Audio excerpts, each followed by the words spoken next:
14 जुलाई 1911 का वो दिन जब इटली के रोम रेलवे स्टेशन पर सूरज की किरणें एक नई उम्मीद लेकर आई थी।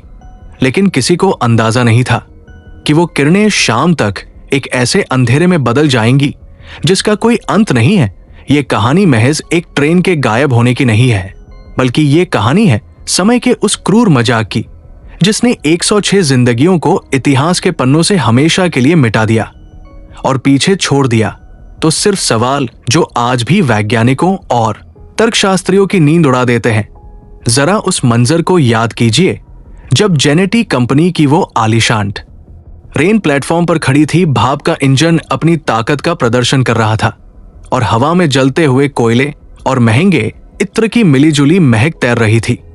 ये कोई आम सफर नहीं था, ये उस दौर का सबसे महंगा और वीआईपी टूर था जिसमें सवार होने वाले लोग सिर्फ यात्री नहीं थे, बल्कि वो इटली के रईस और रसूखदार लोग थे जो अपनी जिंदगी का जश्न मनाने निकले थे। ट्रेन में 3 डिब्बे थे और हर डिब्बा लग्जरी का एक नमूना था। मखमली सीटें, पॉलिश की हुई लकड़ी की दीवारें और हाथों में शैंपेन के गिलास लिए वो 106 मुसाफिर जो लोमबार्डी की पहाड़ियों को चीरते हुए एक नई दुनिया देखने जा रहे थे। ट्रेन जब स्टेशन से निकली तो लोगों ने तालियां बजाई, बच्चे खिड़कियों से हाथ हिला रहे थे और प्लेटफॉर्म पर खड़े उनके रिश्तेदार उन्हें खुशी खुशी विदा कर रहे थे। पर यह विदाई हमेशा के लिए हो जाएगी, ये खौफनाक सच उस वक्त भविष्य के गर्भ में छिपा था। ट्रेन अपनी रफ्तार पकड़ती गई, शहर पीछे छूट गए और पहाड़ करीब आने लगे। लोमबार्डी का वो इलाका अपनी प्राकृतिक सुंदरता के लिए मशहूर था, लेकिन वहां एक और चीज थी जो मशहूर थी और वो थी 1 किलोमीटर लंबी सुरंग जिसे उस वक्त इंजीनियरिंग का एक नायाब नमूना माना जाता था।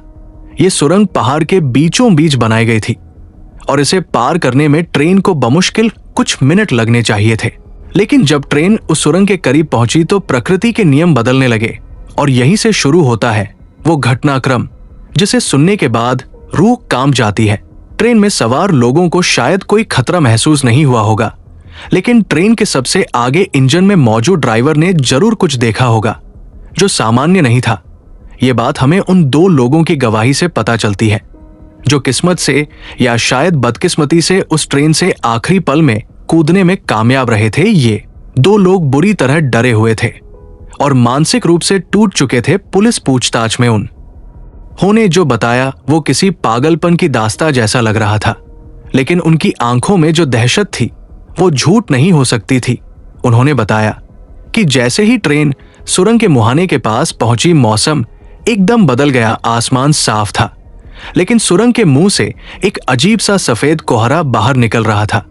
यह कोहरा आम धुंध जैसा नहीं था, यह गाढ़ा था, चिपचिपा था और इसमें से एक अजीब सी गुनगुनाहट की आवाज आ रही थी, जैसे हजारों मधुमक्खियां एक साथ भिन-भिना रही हो। उन्होंने बताया कि ट्रेन जैसे ही उस कोहरे के संपर्क में आई, ट्रेन की आवाज बदल गई, लोहे के पहियों की खड़खड़ाहट बंद हो गई और ऐसा लगा जैसे ट्रेन हवा में तैरने लगी हो।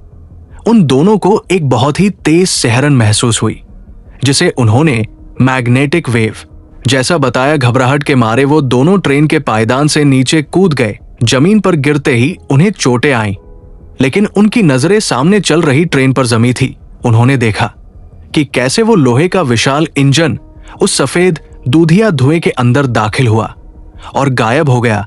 उसके पीछे पहला डिब्बा गया, फिर दूसरा और अंत में तीसरा डिब्बा। जैसे ही वो आखिरी डिब्बा उस कोहरे में समाया, वो कोहरा भी अचानक गायब हो गया, जैसे किसी ने कोई स्विच बंद कर दिया हो। वहां न तो कोई धमाका हुआ, न कोई चीख पुकार मची और न ही कोई मलबा गिरा। बस एक पल में सब कुछ शांत हो गया। वो दोनों लोग पागलों की तरह सुरंग की तरफ भागे। वो अंदर गए और एक छोर से दूसरे छोर तक दौड़ते रहे, लेकिन सुरंग खाली थी, बिल्कुल खाली। वहां न तो ट्रेन का कोई निशान था और न ही उन 106 लोगों का। वहां सिर्फ और सिर्फ अंधेरा था और दीवारों पर टपकता हुआ पानी। ये खबर जब बाहर आई तो पूरे इटली में हड़कंप मच गया। रेलवे अधिकारियों को यकीन नहीं हुआ कि पूरी की पूरी ट्रेन कैसे गायब हो सकती है। उन्होंने दर्जनों बार पूरी सुरंग की तलाशी ली, दीवारों को ठोका गया, पटरियों के नीचे की जमीन खोदी गई, ये देखने के लिए कि कहीं जमीन धंस तो नहीं गई, लेकिन वहां एक पेंच तक नहीं मिला।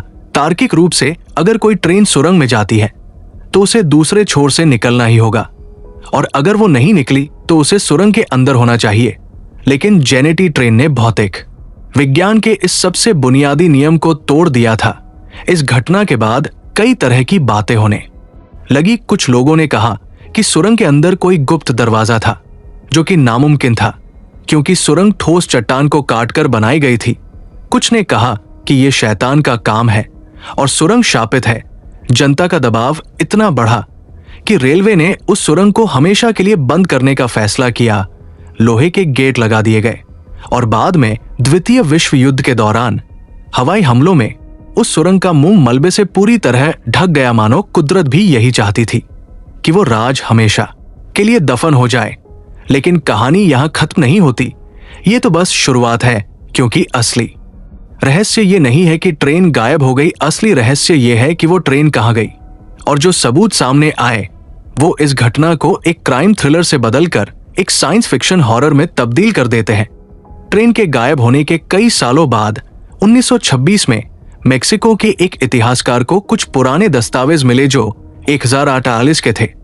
यानी ट्रेन के गायब होने से करीब 66 साल पहले के इन दस्तावेजों में मेक्सिको सिटी के एक पागलखाने के रिकॉर्ड्स थे, जिनमें एक बहुत ही अजीब घटना का जिक्र था।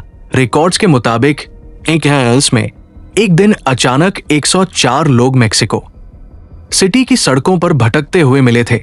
ये लोग पूरी तरह से कंफ्यूज थे और बदमाश थे। सबसे हैरानी की बात यह थी कि ये सभी इटालियन थे और वो इटालियन भाषा बोल रहे थे, जो मेक्सिको में उस वक्त कोई नहीं समझता था। उनके कपड़े बेहद अजीब थे।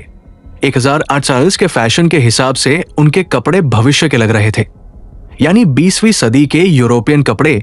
जब पुलिस और डॉक्टरों ने उनसे पूछताछ की तो उन्होंने एक ही रट लगा रखी थी कि वो रोम से जेनेटी ट्रेन में बैठकर आए हैं और उन्हें लोमबार्डी जाना है।